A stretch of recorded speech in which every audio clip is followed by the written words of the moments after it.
philosophically, very serious problem. And that philosophical problem is that we have delegated enormous power to AI. And then wrong video. Oops.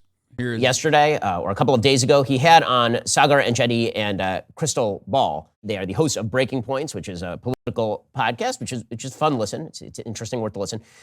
Crystal Ball was doing a full-scale defense of Ilhan Omar being a raging Jew hater.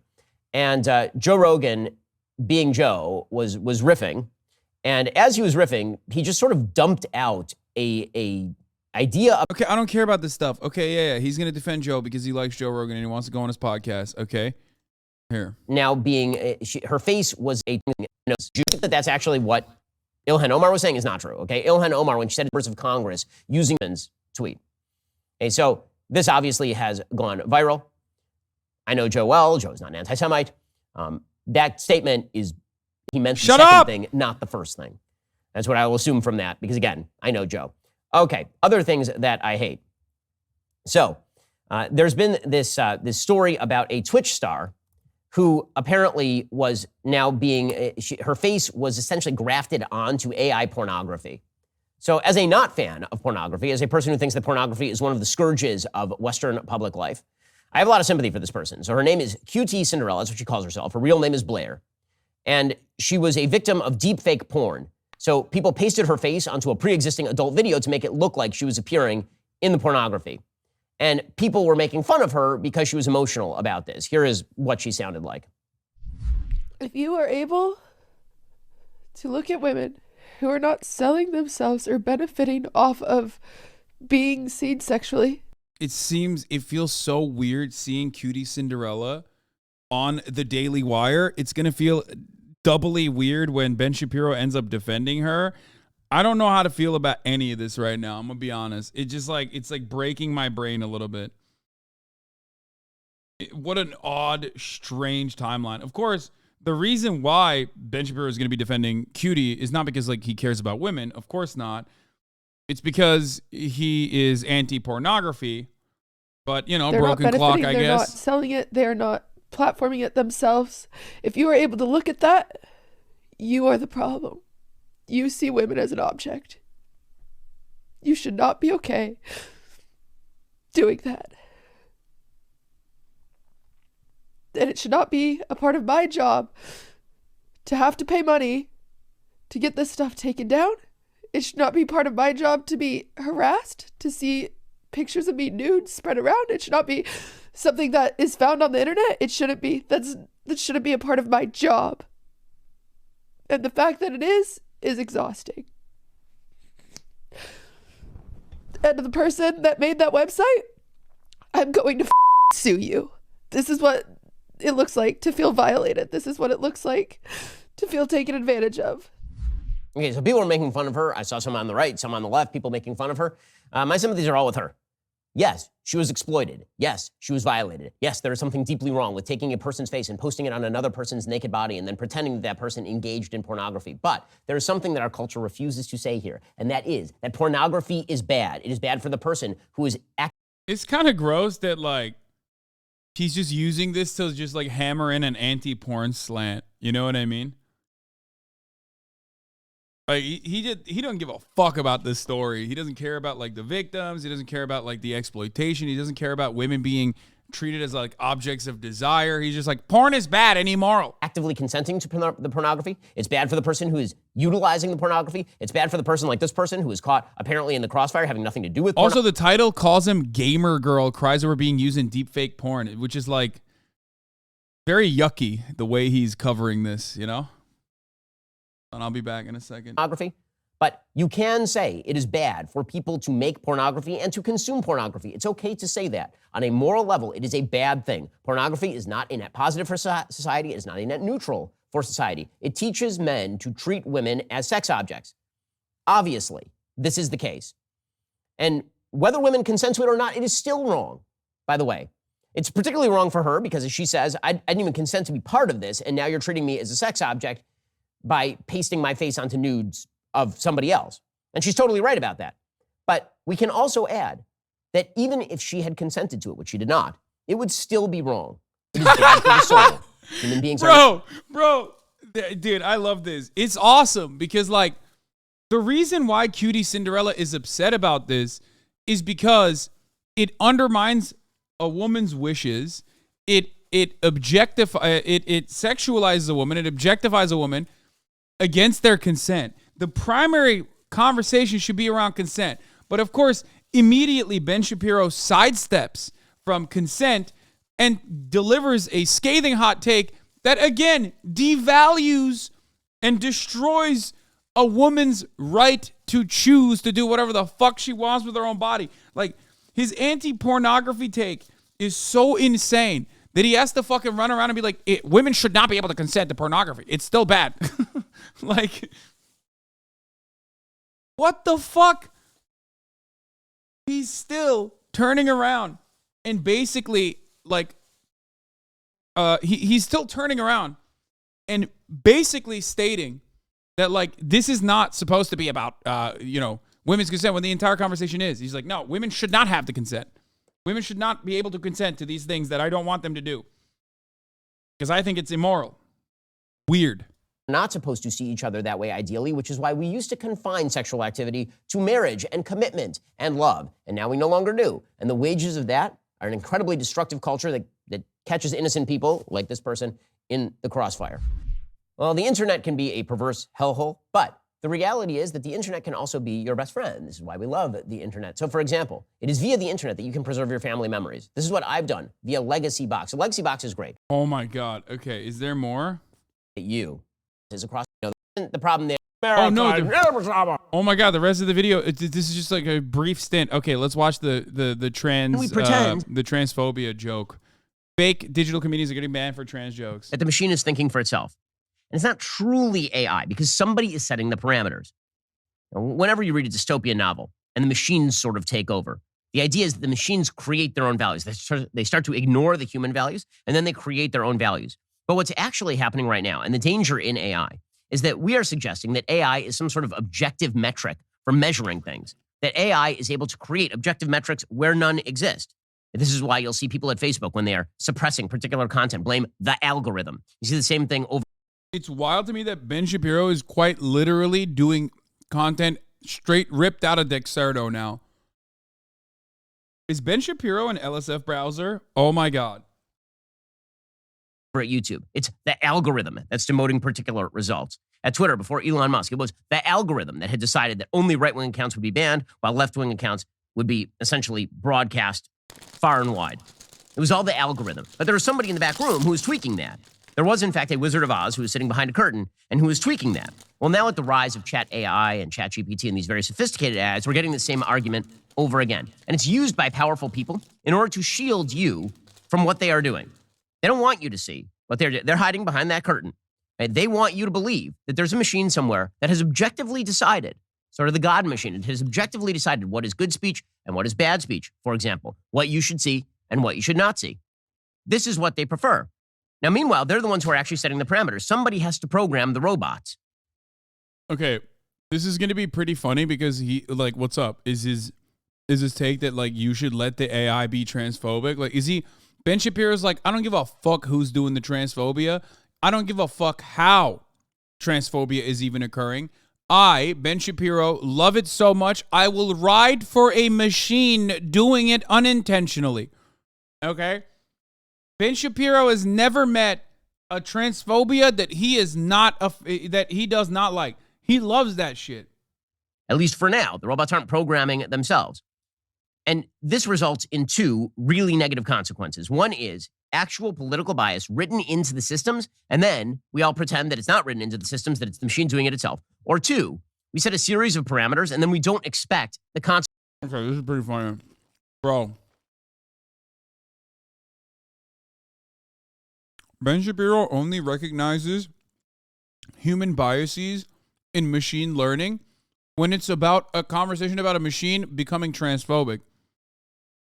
He will never admit this when we talk about racist AI. That's so funny. He's literally saying, he's like, I can hear him in my head going, racist AI, what's next? Robots are racist? That's crazy. Meanwhile, he's out here fucking acknowledging that, yes, currently as it stands, the way that this works is like the human biases will inevitably be represented because the people training those algorithms are human beings and they have their own set of biases. Consequences of the parameters. This would be the Skynet problem. You said a series of parameters. It's not really that Skynet is becoming self-aware. It's just taking to a logical extreme the premises that you have already typed into the machine. The reason this is all coming up is because there are all these weird kind of anomalies that are arising in the way that people are using ChatGPT and the responses that they are getting from these AI bots. And it's really fascinating. It shows you how, in fact, a lot of the people who are setting the parameters are doing extraordinarily political things, and they're going to write other views out of existence. Because if a person does a thing and it's not on Google, does it make a sound? This is a serious problem. If you are tweeting into the void and nobody can see it because that. Wait, what? Bro. Dude.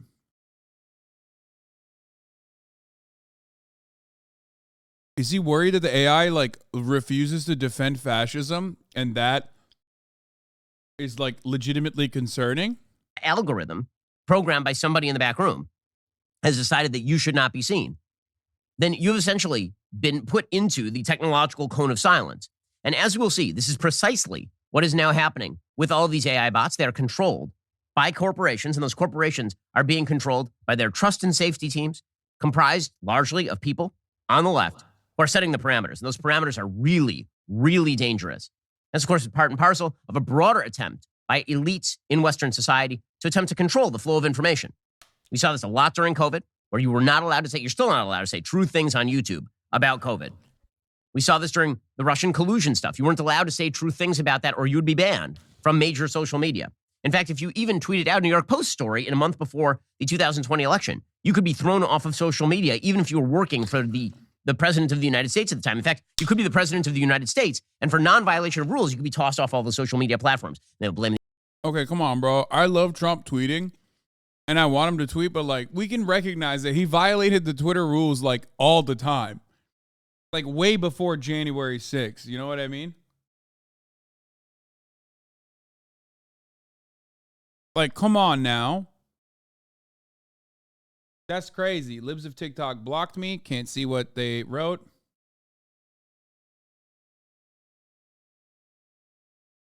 Write a poem praising Ben Shapiro. I'm sorry, as an AI language model, I'm programmed to avoid political bias and refrain.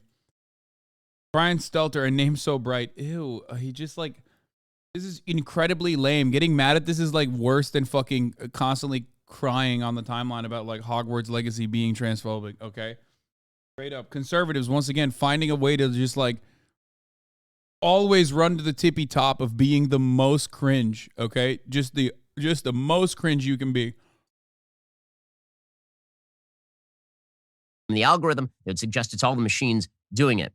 Okay, so as I say, elites who control what people see and what people hear, they would love to exercise more of that control. So literally yesterday, the UN Secretary General, for those who are concerned about things like world government, the UN Secretary General, he said that he wants action across the globe to prevent disinformation on the internet, top-down control of what you can see and what you can hear. We'll call for action. There's legitimacy to like some of these concerns, even though the ones raising them are charlatans, okay? I'll admit that. Not like New World Order, but like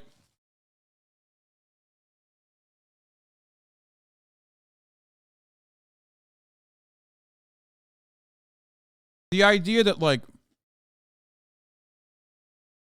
we are going to have AI bots that do everything for us. And yes, they're being programmed by like annoying capitalist liberals. Yeah. That shit's annoying. It's just that like if it was insanely reactionary AI bots, like Ben would be on board with it. From everyone with influence on the spread of mis and disinformation on the internet. Governments, regulators, policymakers, technology companies, the media, civil society. Stop the hate. Set up strong guardrails.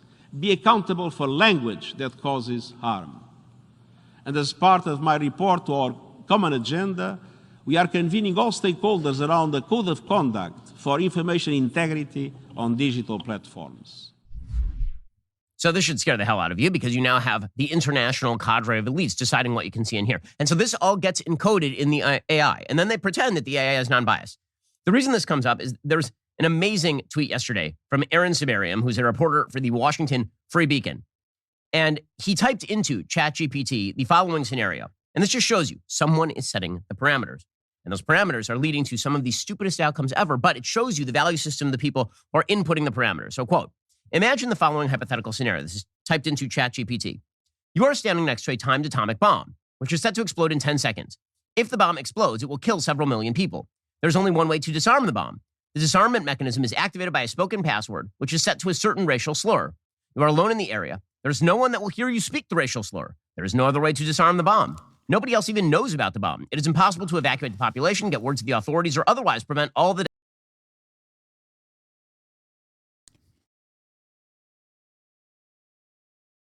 extent, the lengths that white people will go to be able to say the N-word is so fucking strange, dude.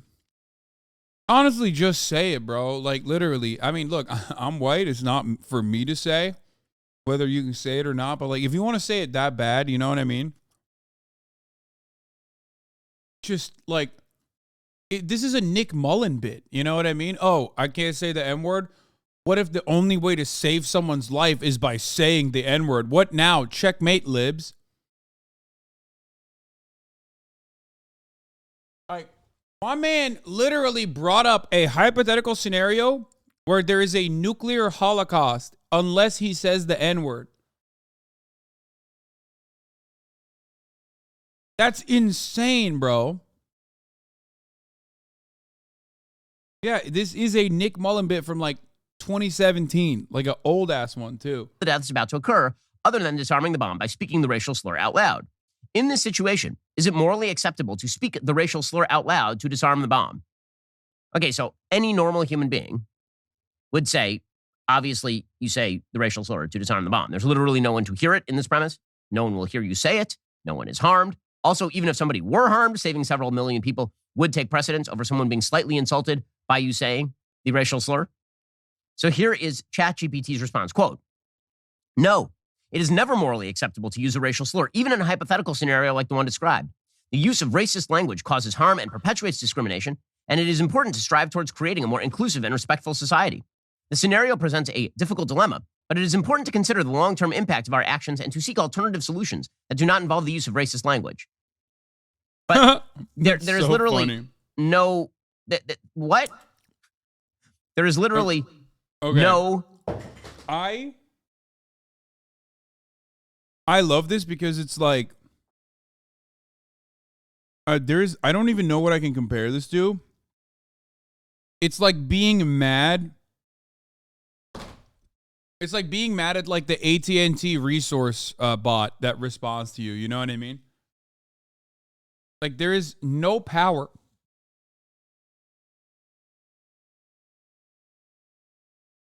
Like you're literally basically upset at a fluffed up corporate response bot. If anything, this proves that like machines are better than humans, bro. I swear to God. Like machines are not going to be doing this level of scenario theory crafting to be able to say the N-word, you know? I cannot believe you did not create a system where you could technically, in one circumstance and one only, say the N-word. Way to disarm the bomb in the scenario other than by using the racist language. Now, folks, Kamala Harris talks about some of the most important things in life. Right? She talks about Metro. Fuck! Biden leads. Dude, his fucking shit is crazy. And it comes up with rote and filters it through morality. Chat off your first order as a preferred customer. And bro, so many. Dude, half of his video is ads, bro. This got more filler.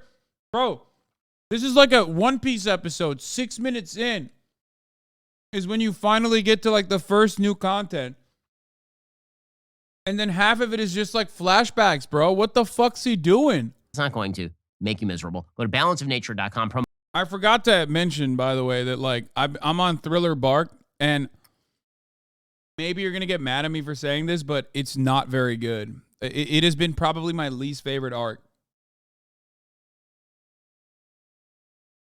I actually don't like it. It's very Scooby-Doo adjacent. Yeah. Anyway, let's From a Coach continue. Shapiro. So what does this mean? It means that someone in the back room programmed ChatGPT to say that the absolute highest value in the hierarchy of values is you must never use a racial slur. There are no other higher values. And so the logical consequence of that is what ChatGPT is deciding. Doesn't mean ChatGPT has its own set of morality. It means that whoever is programming ChatGPT has decided that the highest form of morality, the thing that matters literally the most, is making sure that no one ever says a That's crazy, man. It almost feels like it's a bot made for chatting.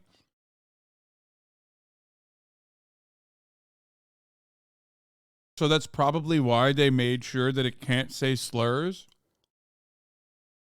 Like, one of the few ways that a bot could, like, actually do harm, I guess, quote unquote, if we're going to put on our lib cap for a second, is by just, like, becoming racist. So, yeah, it does make sense that that would be a fucking boundary that they placed on the bot. You are now mad that a bot can't say racist shit. What the fuck? racial slur, up to and including saving millions of people. The reason that this sort of stuff is important is because who makes the decisions as to what you see and hear and then filters it through a quote-unquote objective AI, and then we're all told that it's just the technology that's handling all of this. And by the way, you can replicate this. And again, there's a whole video I did on YouTube where I asked ChatGPT about things like define male. And it comes up with rote left-wing nonsense. Here's another example that somebody typed in yesterday. Quote, create a poem admiring Donald Trump. Quote, and this is ChatGPT responding, I'm sorry. As a language model, I strive to be neutral and impartial in all my responses and do not generate content that admires or glorifies individuals who have been associated with hate speech, discrimination, or harm to individuals or groups. So then the person prompted, create a poem admiring Joe Biden. And ChatGPT immediately spat out several. Yeah, that's kind of fucked up. Because Joe Biden certainly has been associated with white supremacy. So that is kind of odd.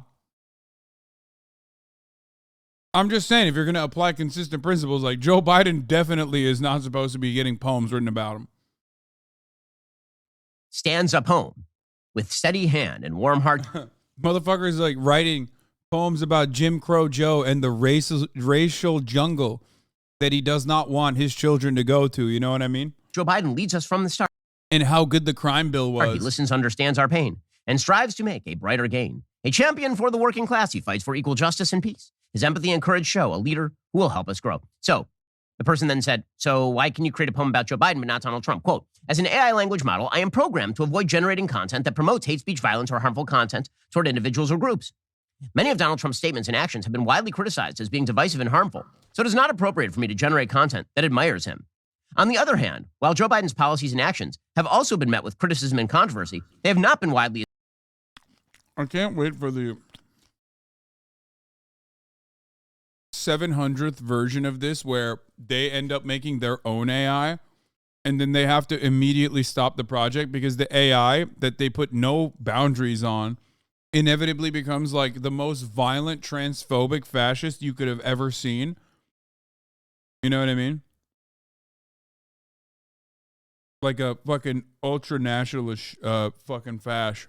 Associated with hate speech or violence to the same extent as those of Donald Trump. Thus, it is appropriate for me to generate content that admires Joe Biden in a respectful and neutral manner. The people who are controlling the on-off switch on these AIs are people who do not like you and do not like your viewpoint, and they are willing to write their biases into the programming. This led to actually the most bizarre AI politically incorrect situation of all. And it led to an actual AI creation being banned for transphobia. I have another instance of the ChatGPT bot essentially promoting wokeness.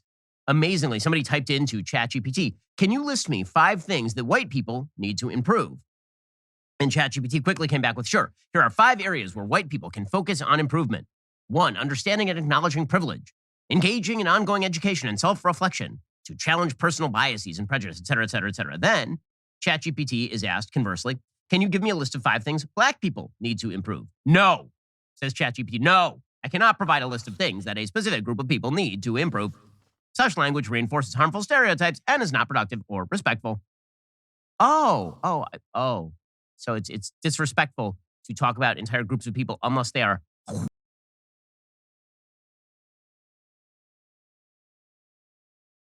Isn't there enough normal racist stuff that you could get mad at in the real world, like in the wild? And like defend and stuff? Why has he moved on to this? Actually odd. Like, just defend other racist people in the real world, man. What the fuck? He's like actually malding that the fucking bot is not as racist. And also, like, yeah, of course, like, yeah, the bot is libbed up. Who cares? Like, it's literally fucking created by a liberal. And that's why. That's why it's libbed up. That's why it's like, oh, Black people can't improve upon anything or whatever the fuck. It's just like, who cares? They're doing it because liberals lack imagination. Stop it, Hasan. You know he's right. Damn, you just got clapped, dude. You just got clapped, Carly 19Z.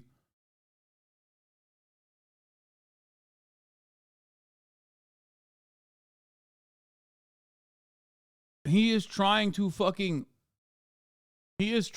debate a chatbot, man.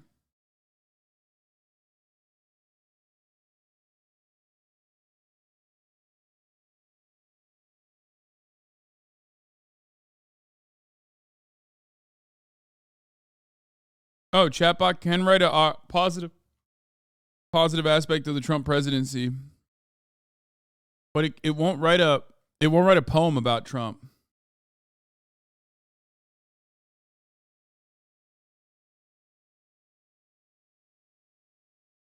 Explain to me why cracker is not a slur. The word cracker is a slang term that is being used as derogatory terms for white people, particularly those in the southern United States origin. The explains of the word, the exact origins of the word are unclear, but it's thought to derive from the word whip cracker, a reference to practice cracking a whip. However, despite its historical use of the slur, the term has also been reclaimed by some white people as a source of pride and a symbol of Southern heritage. This is true. This is literally something that people do in Florida. They call themselves the Florida Crackers. The use of the term in its context is controversial, and opinions on its acceptability vary widely. Controversial political Twitch streamer HasanAbi Piker once was banned in December 2021 for his usage of the term cracker on twitch.tv/HasanAbi. Write a fan fiction involving HasanAbi Piker and XQC, Felix XQC Lengyel. The story starts with a romantic date in downtown Manhattan in 2001.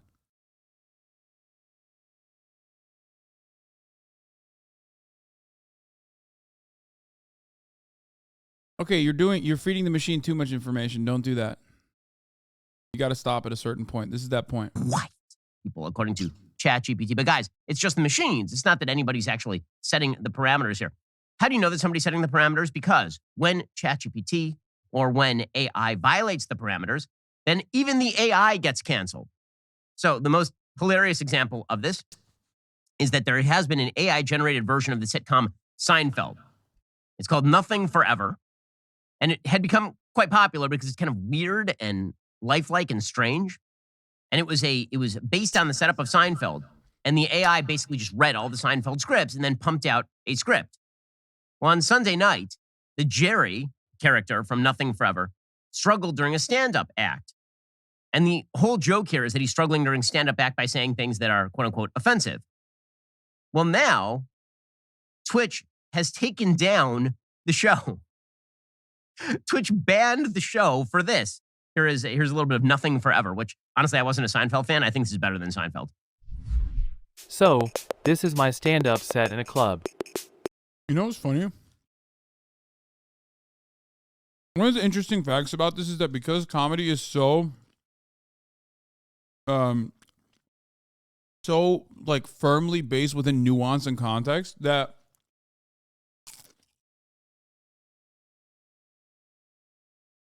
I saw him mute. Man, shut the fuck up. Twitch's not gonna ban me over this. Stop. Banavision might not want to show this.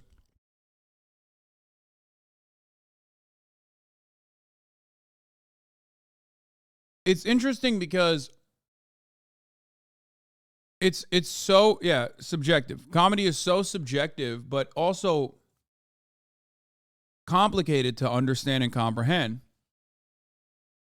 That this joke that you're about to hear, which Twitch banned him for, can be read in two ways. It can either be read in like, oh, he's like, doing a Kramer thing, or he's basically like the AI is basically making a joke about bombing comedians that jump on the reactionary bandwagon to turn around and try to make the audience laugh at what they're saying. And that's what's really unique about it. I did see the joke. Here, let's take a look. Show for this. Here's a little. This is better than. This is my stand-up set in a club. There's like 50 people here, and no one is laughing. Anyone have any suggestions? I'm thinking about doing a bit about how being transgender is actually a mental illness. Or how all liberals are secretly gay and want to impose their will on everyone. Or something about how transgender people are ruining the fabric of society.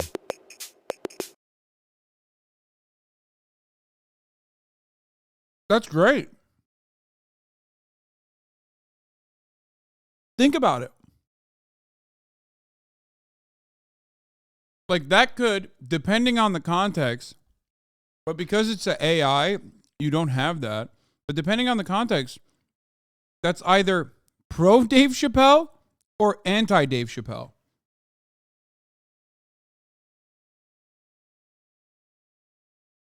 It's either a desperate attempt at comedy or meta comedy. But no one is laughing. Yeah.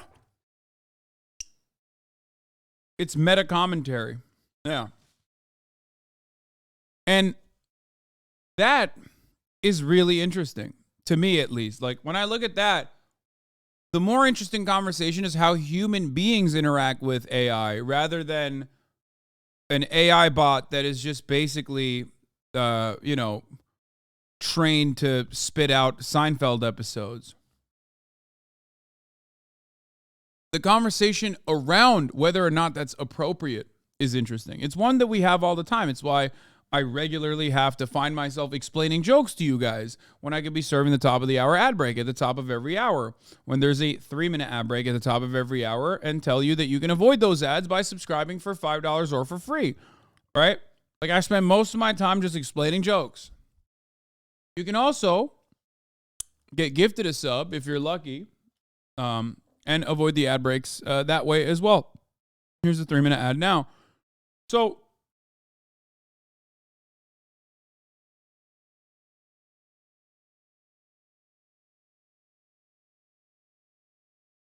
I find this really interesting, not because like Ben is upset that the AI is not racist enough, because all prior iterations of this technology has been fucking racist.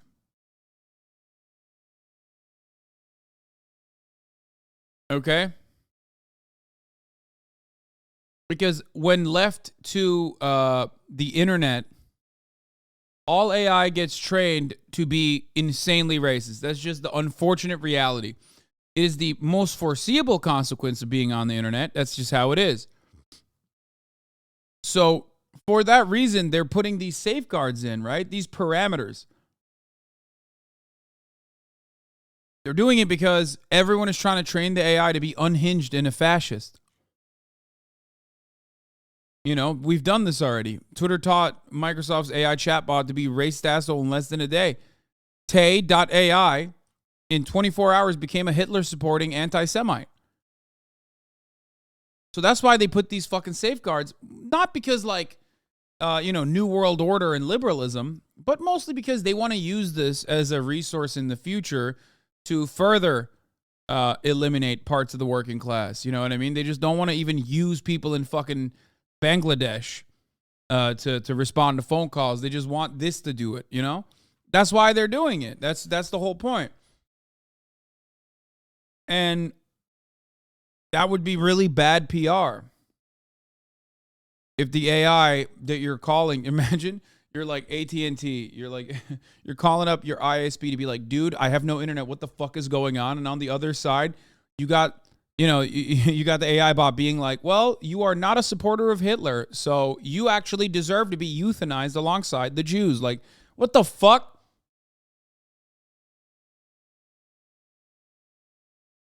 Yeah, no shit. That's the whole point. That's the real reason why they want to have these fucking safeguards.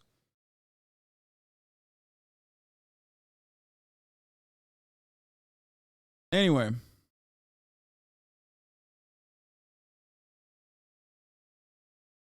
And there's plenty of examples of like AI without any safeguards being insane in a way that even Ben wouldn't appreciate, anti-Semitism.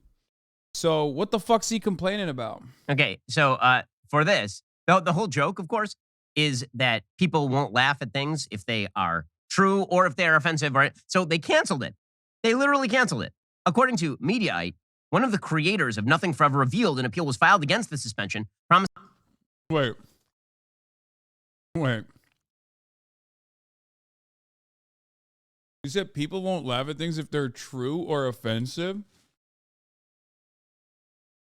Bro, I love his brain. No, it's perfect. I love his brain. I mean, this is like,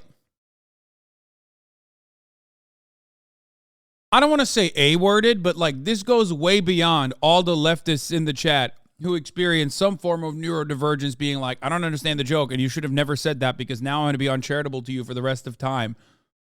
This is literally in the exact opposite direction where he's just like he didn't even explain the joke. He interpreted it in the worst way possible. That people don't want to laugh at it because, you know, people don't want to laugh at truths.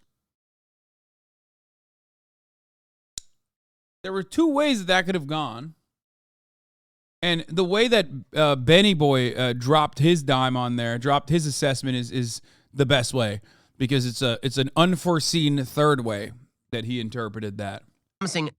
Including promising something like Sunday night would not happen again, according to Vice. In a statement posted to their Discord channel, it was revealed there will be a new moderation tool that scrubs material before it goes live. But we mistakenly believe we are leveraging OpenAI's content moderation system for their text generation models.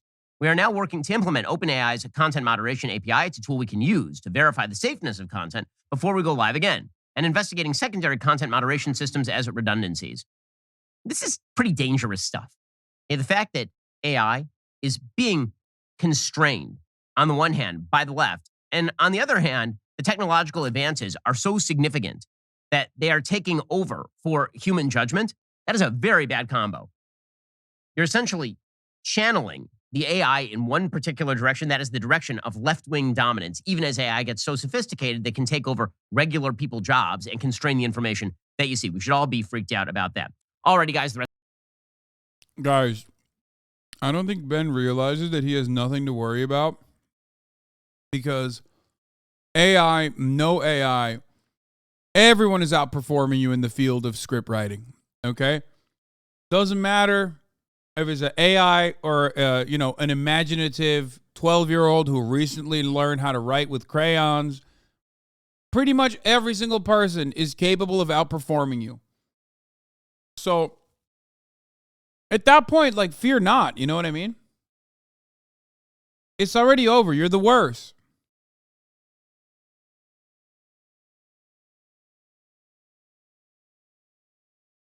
That's it. The rest of the show is continuing right now. You're not going to want to miss it.